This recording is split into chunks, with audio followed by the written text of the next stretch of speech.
নমস্কার বন্ধুরা, আজকে আপনাদেরকে চলুন আয়ুর্বেদিক চা করে দেখাই। এই দেখুন আমার হাতে আছে, এটা কি বলুন তো, তুলসী গাছ। তুলসী পাতা দিয়ে আপনাদেরকে চা করে দেখাবো। দেখুন আমাদের চায়ের জল ফুটছে, আমরা এবার চায়ের মধ্যে দেব তুলসী পাতা, তারপরে দেব লবঙ্গ, তারপর 3টে এলাচ। এবার জলটা আমাদের ভালো করে ফুটবে।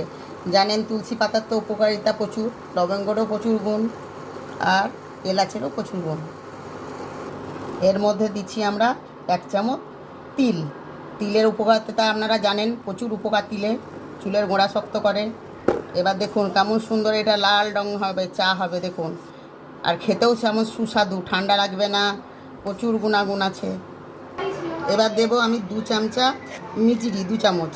আপনারা এটা মধু দিয়েও খেতে পারেন, খুব ভালো লাগবে। দেখুন চা একেবারে আমাদের তৈরি, কোনো চা পাতা লাগে না, কিচ্ছু লাগে না, কত সুন্দর কালার হয়েছে। আমি ছেঁকে দেখাচ্ছি আপনাদের।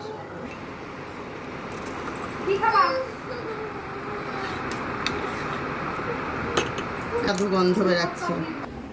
দেখুন আমাদের আয়ুর্বেদিক চা একেবারে তৈরি, যেমন সেন্ট বেরাচ্ছে তেমনি সুন্দর। আপনারা করে খাবেন। যদি চায়ের রেসিপিটা ভালো লাগে তাহলে লাইক, কমেন্ট ও শেয়ার করবেন।